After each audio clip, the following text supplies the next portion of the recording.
I died at 26 with an NDA in my pocket and shame in my throat. The second time I opened my eyes, I was 23 again, sitting in the glass-walled conference room at Hartwell and Associates, and David Chen's hand was on my knee. "You're doing great work, Emily," he said, his thumb moving in small circles against my skirt. "Really exceptional for someone so junior." My stomach lurched, not with the sick, frozen confusion I'd felt the first time, but with white-hot rage. Because I remembered what came next. I remembered all of it. I looked at his hand, then at his face. He was 48, silver-haired, impeccably dressed, managing partner. The man whose name was on awards, whose speeches played at conferences, who mentored promising young talent with such dedication. I also remembered that in 3 weeks, I would tell HR what he'd been doing. How the touches had escalated. How he'd cornered me in the filing room. How he'd made it clear my promotion depended on my flexibility. I remembered how HR Director Patricia Morrison had listened with a sympathetic face, then told me that David was going through a difficult divorce, and perhaps I had misinterpreted professional friendliness. I remembered the meeting with senior partners where they'd presented me with 2 options: retract my complaint and accept a transfer to the Dallas office, or face a defamation lawsuit that would destroy my career before it started. I remembered signing the retraction, taking the transfer, the shame eating me alive until I drove my car off a bridge in a rainstorm 2 years later, too tired to keep pretending I was fine. But most of all, I remembered the news article I'd seen just before I died. David Chen had been accused by another junior associate. The firm had settled quietly, again, because it turned out I hadn't been the first or the last. "Mr. Chen," I said, my voice steady as steel. I stood up, letting his hand fall away, and said, "I need to use the restroom." His eyes flickered with surprise, then annoyance. He was used to me freezing, blushing, making excuses. Not this. "We're in the middle of discussing your quarterly review," he said. "I'll be back in 5 minutes." I walked out before he could respond. In the bathroom, I gripped the sink and stared at my reflection. 23-year-old me looked back, younger, softer, still carrying the hope that hard work and talent mattered more than anything else. But I had the memories of a 26-year-old who'd learned the truth. I pulled out my phone. It was 2019 again. My phone was 3 models old, social media looked different, and I had a second chance to do everything right. I opened my notes app and started typing everything I remembered. Dates, times, specific incidents. Every touch, every comment, every time he'd engineered us to be alone. I backed it up to the cloud. Then I went to my email and sent it to myself at 3 different personal addresses with the subject line: backup. Do not delete. When I returned to the conference room, David had that smile on his face again, the kind one that made people trust him. "Feel better?" he asked, Mandan. "Much." Over the next 3 weeks, I played it perfectly. I documented everything. When David suggested we discuss the Morrison merger over dinner, I agreed, and kept my phone recording in my purse the entire time. When he touched my lower back while reviewing documents, I stepped away and made sure we were visible through the glass walls to other associates. I became hyper-aware of everything: which conference rooms had cameras, which didn't, when the office was empty enough for him to corner someone, the patterns I'd been too naive to notice the first time, and I watched the other women. There was Claire Donovan, a first-year associate in corporate. I'd never known her well in my first life, but now I noticed how she tensed when David spoke to her, how she always took the stairs instead of the elevator when he was waiting. There was Jasmine Wright, a paralegal who'd worked there for 5 years. She never stayed late anymore, even when partners requested it. She'd quit 6 months after my death. I remembered seeing her LinkedIn update. And there was someone I hadn't expected. Amanda Joe, a third-year associate who everyone thought was being groomed for partner. She was confident, brilliant, always composed. But I noticed how she never attended David's mentorship dinners anymore, how something in her eyes went flat when he entered a room. I needed to know if I was right, but more than that, I needed allies, because the firm had crushed me alone. They couldn't crush 4 of us together. The problem was approaching them. How do you tell someone you think they've been victimized? How do you reveal your own trauma to strangers and hope they'll trust you? I started with observation. I made friends carefully. Coffee runs, casual conversation. I learned that Claire was the oldest of 4, putting herself through law school while supporting her siblings. Jasmine was 6 months from vesting in the retirement plan she desperately needed. Amanda had immigrant parents who'd sacrificed everything for her success. They all had reasons to stay silent, just like I had. It was Amanda who gave me the opening. 3 weeks into my rebirth, I found her in the women's bathroom, hands braced against the sink, breathing like she'd just run a marathon. "Are you okay?" I asked quietly. She looked up at me, and for a second, her mask slipped. I saw exhaustion, rage, fear. "I'm fine," she said automatically. "You don't look fine." "I said I'm fine." Her voice was sharp, defensive. I should have backed off. Instead, I said, "David Chened you?" The silence stretched so long I thought I'd miscalculated everything. Then Amanda laughed, bitter and broken. "Is that what we're calling it now?" She turned to face me fully. "How did you—" "Because he's doing it to me too." Her expression cracked. "Shit, Emily, I'm sorry. I should have warned you. I should have—" She stopped, shook her head. "But what's the point? HR doesn't care. The partners don't care. He's untouchable." "What if he wasn't?" "What?" I took a breath. This was it. The moment that would determine everything. What if there were enough of us that they couldn't ignore it? Couldn't bury it? Amanda stared at me like I'd suggested we burn the building down. "You want to file a complaint?" "Emily, I've seen what happens to women who complain. You'll be blacklisted. Your career will be over before it starts." "My career's already over if I do nothing," I said. "He's not going to stop. We both know that. And the next junior associate who walks through that door and the one after that, they'll end up just like us. So we're supposed to sacrifice ourselves for hypothetical future victims? No, we're supposed to protect ourselves by making enough noise that they can't silence us." I pulled out my phone and showed her my documentation. Dates, times, incidents. "I've been recording everything. Every inappropriate touch, every comment, every time he engineers us to be alone. It's all time-stamped and backed up." Amanda's eyes widened as she scrolled through my notes. "This is comprehensive. I'm careful." "Why are you showing me this?" "Because I think you have your own documentation. Maybe not written down, but you remember.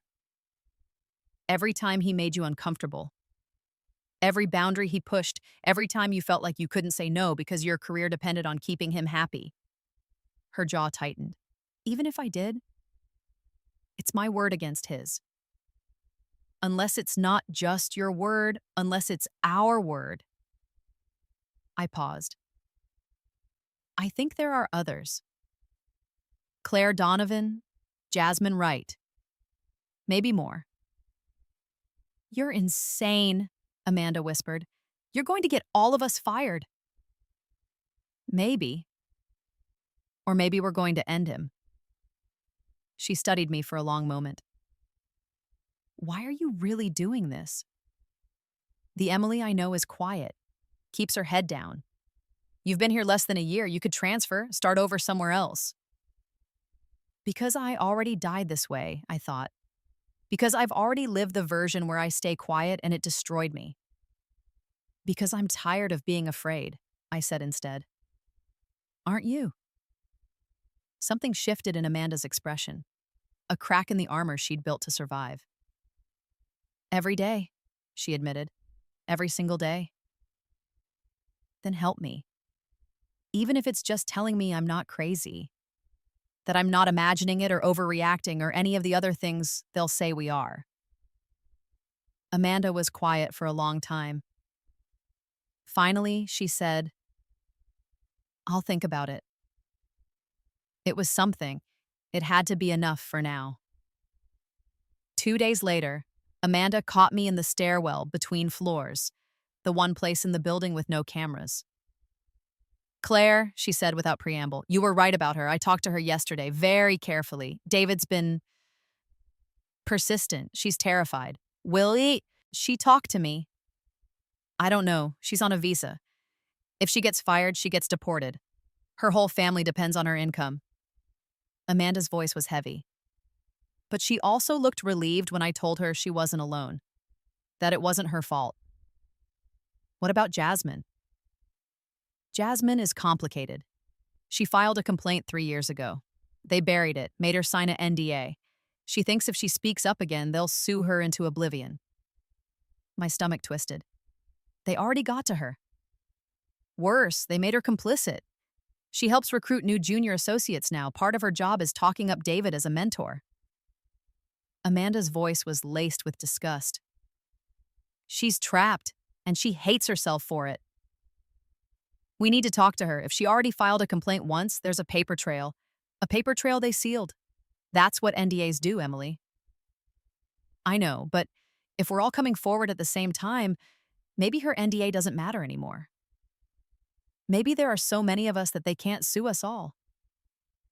Amanda leaned against the concrete wall. You're really serious about this? Completely. Then I'm in. But we do this smart. No more bathroom conversations, no company devices. We meet outside the office, and we need a lawyer, not one of ours. I felt something loosen in my chest. I wasn't alone anymore. I know someone, I said. It was true. I'd researched employment lawyers before I died in those dark months when I'd contemplated reporting anyway. Jennifer Moss. She specializes in workplace harassment cases. She's taken on big firms before. Set up a meeting, but Emily, Amanda's expression was serious. Once we start this, there's no going back. They're going to destroy us. Our reputations, our careers. David has powerful friends. The firm has unlimited resources. I know. And you still want to do this? I thought about 26-year-old me, driving through a rainstorm with tears on her face and nothing left to live for. I thought about Claire, jumping at shadows. Jasmine, hating herself. Amanda, building walls around her soul just to survive. I thought about the next junior associate and the one after that, walking into David Chen's office with hope in their eyes. Yes, I said, I see. I still want to do this. Jennifer Moss's office was in a converted brownstone in Brooklyn, far from Manhattan's legal district. She was 50-something, with gray-streaked hair and sharp eyes that missed nothing. Let me be clear about what you're proposing, she said after I'd laid out everything. You want to file complaints against a managing partner at one of the most prestigious firms in the city. A man with political connections, who sits on the board of 3 major charities, who has never had a public accusation against him. Yes. And you're a first-year associate with less than 12 months at the firm. Yes. Do you have proof? I pulled out my documentation. 3 weeks of time-stamped notes, audio recordings, emails with subtext. That would be damning under examination. Screenshots of late-night texts that were technically professional but clearly inappropriate. Jennifer read through it all in silence. Finally, she looked up. This is good, very good. But it's not enough. My heart sank. Why not? Because right now, it's a he said, she said situation. Your documentation proves a pattern of behavior, but his lawyers will argue it shows professional mentorship that you misinterpreted. They'll say you were flattered by the attention, that you're only calling it harassment now because you didn't get the promotion you wanted. They'll destroy your credibility, and you won't survive the discovery process. So we need more people.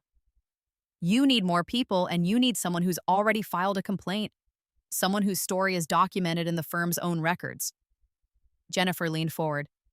You mentioned a woman named Jasmine Wright who signed an NDA. If you can get her to talk, if there's any way to access that sealed complaint, that changes everything. She's terrified they'll sue her. They might. But NDAs in workplace harassment cases are increasingly difficult to enforce, especially if there's evidence of ongoing harm to others. The courts are more sympathetic to victims than they used to be. Jennifer's expression softened slightly. I'm not going to lie to you. This will be brutal. They'll investigate every aspect of your lives. Every ex-boyfriend, every grade in law school, every social media post. They'll look for anything they can use to paint you as vindictive, unstable, or opportunistic. I know. Do your friends know, the other women? Not yet. We're meeting tomorrow. Then make sure they understand what they're signing up for. Make sure they have time to think about it. Because once we file, there's no taking it back. The four of us met at a quiet cafe in Queens on a Saturday morning. Claire came dressed in an oversized sweater, looking impossibly young. Jasmine wore sunglasses inside and sat with her back to the wall.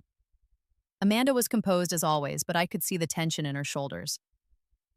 So, Amanda said once we'd all sat down, Emily has a plan.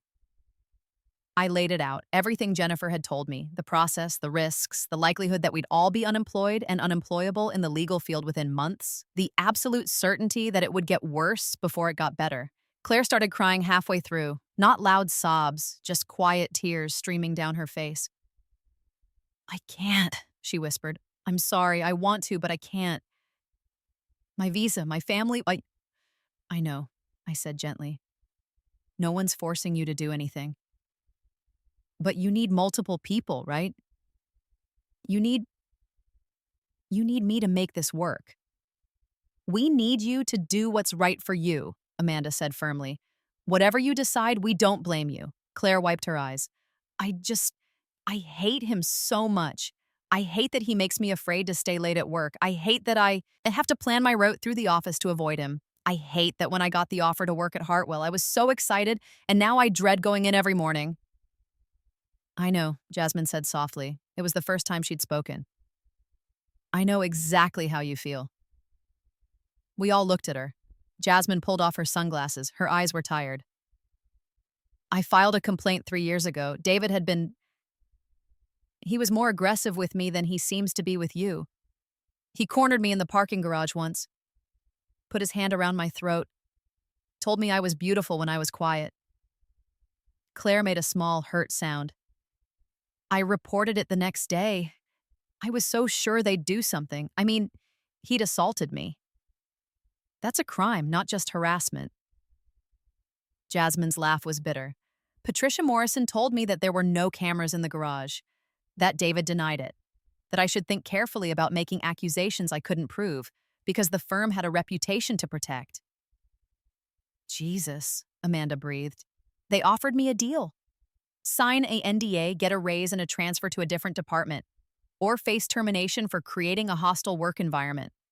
So I signed. And I've spent 3 years hating myself for it. 3 years watching him move on to new victims and knowing I could have stopped it. You couldn't have, I said. They would have fired you and nothing would have changed. Maybe if I'd been braver, you wouldn't be sitting here right now dealing with this. This isn't your fault, Amanda said firmly. None of this is your fault. The only person responsible for David's actions is David. Jasmine looked at each of us in turn. If I violate my NDA, they'll sue me. I don't have money for a lawyer. I'll lose everything. Jennifer Moss said she'd take the case pro bono if we had enough evidence, I said. She thinks NDAs in cases like this are getting harder to enforce. And if we're all coming forward together, it's harder for them to argue that you're violating the NDA for opportunistic reasons. But possible. Yes, possible. Jasmine was quiet for a long moment. Then she said, Do you know what the worst part is? I'm supposed to help recruit new associates. Part of my job is telling young women about what a great opportunity Hartwell is. I look them in the eye and smile and tell them how supportive the partners are. And I know I'm feeding them to him. Then help us stop it, I said. If I do this, I lose everything. My job, my savings, maybe even my apartment. If you don't do this, you lose yourself, Amanda said quietly. Believe me, I know. I've spent 2 years trying to pretend it didn't happen, trying to convince myself that if I just work harder, achieve more, it won't matter. But it does matter. It matters every day. Claire spoke up, her voice trembling but determined. I'm going to do it. I'm going to come forward with you. We all stared at her. My visa, my family, I know the risks. But if I stay, quiet, he wins, they all win. And I didn't come to this country, I didn't work this hard to let someone like him make me feel small. She looked at me. When do we file? As soon as everyone's ready. Jasmine closed her eyes. I watched her struggle with the decision, saw the moment she chose herself over fear. Okay, she said. Okay, I'm in. We spent the next 2 weeks building our case. Jennifer was ruthless in her preparation, making us go over every detail, every incident, until our statements were airtight. She prepared us for what the defense would say, that we were colluding, that we were opportunistic, that we'd encouraged the attention. They're going to call you liars, she said bluntly. They're going to imply you're trying to destroy an innocent man's reputation for money or revenge or attention. You need to be ready for that. Amanda had evidence too, emails and texts she'd kept from 2 years ago when David's behavior had been more overt. Claire had a colleague who'd witnessed some of David's comments. Jasmine had her original complaint, which Jennifer subpoenaed from the firm's records. When the firm's lawyers tried to block the subpoena, citing the NDA, Jennifer argued that the NDA was void because it concealed ongoing criminal behavior. The judge agreed. That was when we knew we had them scared. The complaint was filed on a Monday morning. 4 women meticulously documented allegations and a paper trail the firm had tried to bury. By noon, the legal press had picked up the story. By evening, it was national news. The firm's response was immediate and vicious. They released a statement calling the allegations categorically false and a coordinated attack by disgruntled employees. They put David on administrative leave pending investigation, but made it clear they believed him. Then the PR campaign started. Suddenly, there were articles about Amanda's disciplinary issues at her previous job. She'd reported her boss for sexual harassment there, too. It was becoming a pattern, they implied. Claire's student visa status was leaked to immigration hardliners. Jasmine was painted as bitter about not making partner. And me?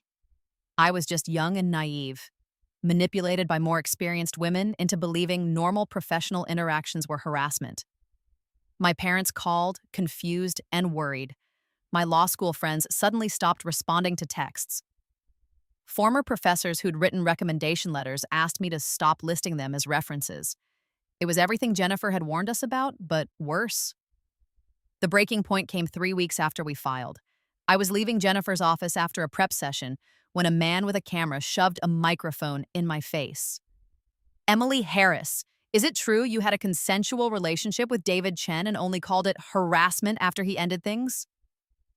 I froze. That rumor, where had it come from? Is it true you failed the bar exam twice before passing? Another. Reporter, another lie. I'd passed on my first attempt. Did the 4 of you coordinate your stories? Are you being paid by a rival firm? Jennifer pulled me away, but the damage was done. By that evening, the new narrative was everywhere. Scorned women fabricating allegations for attention.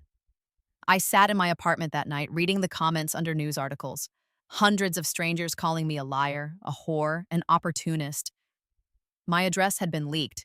Someone had sent a dead rat to my door. My phone rang. It was Amanda. Have you seen the latest? Her voice was tight. The articles? Yeah. Not the articles. Twitter. Someone found Claire's younger sister's Instagram. They're posting photos, making comments about her age, her appearance. Claire's terrified they're going to go after her family. I felt sick. This is too much. We can't. Don't, Amanda interrupted. Don't you dare finish that sentence. They want us to give up. That's the whole point of this. They're trying to break us before we get to trial. Maybe we should. Emily, listen to me. I've been thinking about something Jasmine said, about watching him move on to new victims, about knowing she could have stopped it. Amanda's voice was fierce. We have one chance to stop him, one chance to make sure no one else has to go through what we did. If we give up now, we're letting him win. We're telling every woman who comes after us that it's not worth fighting, that they'll never be believed, that powerful men can do whatever they want. I know, but do you remember why you started this? Really remember? I closed my eyes. I remembered dying. I remembered the bridge, the rain, the desperate certainty that I couldn't survive one more day of shame. Yes, I whispered. Then we keep going. We keep going until they have to listen, until they can't ignore us anymore. She was right. I knew she was right. But the next morning, everything changed. I woke up to my phone exploding with notifications. At first, I thought it was more harassment, more leaked information. Then I saw the headlines. Fifth woman comes forward in Hartwell harassment case. My hands shook as I clicked the article. Rachel Greenfield, a senior associate at Hartwell who'd left the firm 6 months earlier, had submitted a sworn affidavit to the court. In it, she detailed 3 years of harassment by David Chen, unwanted touching, comments about her appearance, a business trip where he'd shown up at her hotel room at midnight with wine and expectations. She'd left the firm because of it, taken a lower salary at a smaller company because she couldn't stand being in the same building as him anymore. She'd seen our complaint and decided she couldn't stay silent anymore. Before lunch, there was a sixth woman, Megan Torres, a junior partner who'd transferred to the LA office 2 years ago. Her statement was brief but damning. David had made her promotion contingent on attending private dinners that became increasingly inappropriate. When she'd refused, she'd been passed over for partner and eventually forced out. By the end of the day, there were 7 women, then 8. A dam had broken. The firm's narrative crumbled overnight. It was one thing to discredit 4 junior employees. It was impossible to discredit 8 women across multiple offices, different departments, spanning 6 years. The media turned on them. Suddenly, the questions weren't, why are these women lying, but how did Hartwell let this happen for so long? 3 days later, David Chen's lawyers issued a statement. He was resigning from the firm to focus on his family during this difficult time. He denied all allegations, but would not be providing further comment. It wasn't enough. Jennifer filed a motion to expand the lawsuit into a class action, representing all current and former female employees of Hartwell who'd experienced harassment or discrimination. The firm's insurance company, seeing the writing on the wall, began pushing for settlement. But we didn't want settlement, not yet. Because we'd found something else in discovery, emails, years of emails between senior partners discussing the David problem, how to handle complaints, how to keep women quiet, how to move victims to different offices rather than address the behavior. They'd all known, and they'd chosen to protect him. The trial began 4 months after we filed the initial complaint. By then, there were 12 women willing to testify, 12 stories that all followed the same pattern. A young, talented woman welcomed into David Chen's mentorship program, inappropriate comments that escalated to touching, professional opportunities contingent on personal accommodations. And when they resisted or reported it, they were silenced, transferred, or forced out. The firm's defense was that these were isolated incidents, misunderstandings, consensual interactions mischaracterized after the fact. Jennifer destroyed them. She presented the emails showing how the partners had conspired to conceal David's behavior. She had witnesses who testified about how Jasmine's complaint had been buried. She had documentation of women who'd left the firm under suspicious circumstances, all within months of working closely with David. And she had us. 12 women from different backgrounds, different departments, different years, all telling the same story. On the witness stand, I was terrified. David's lawyer was exactly as vicious as Jennifer had predicted. He questioned my motives, my memory, my character. He implied I'd encouraged David's attention, that I'd been flattered by it until I wasn't. But I'd died once already. What was the worst he could do to me? Mr. Harris, his lawyer said, leaning forward, isn't it true that you continued to seek out private meetings with Mr. Chen even after you claim his behavior made you uncomfortable?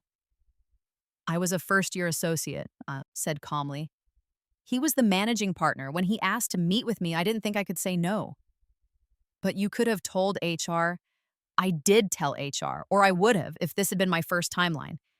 Instead, I've heard the stories of 7 other women who told HR and got nowhere. I know what happens to women who complain. Objection, his lawyer snapped. Non-responsive and speculative. Sustained, the judge said. But I'd made my point. When Amanda testified, she brought 3 years of documentation. Every time David had touched her inappropriately, every comment, every late-night text. His lawyer tried to argue it showed a consensual relationship. If it was consensual, Amanda said coldly, why did I transfer offices to get away from him? Why did I turn down the promotion I'd worked 3 years for? Why did I spend 2 years in therapy trying to convince myself it wasn't my fault? When Jasmine testified about her assault in the parking garage, about the firm's decision to pay her off instead of investigate, there were gasps in the courtroom.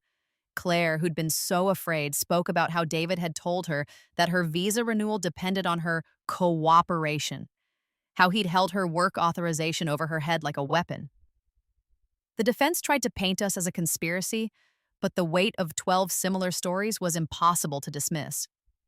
And when Jennifer presented evidence that the firm had paid out 4 confidential settlements over the past 8 years to women who'd accused David of harassment, settlements that had never been disclosed to new employees or investigated by the partners, the jury's expressions said everything.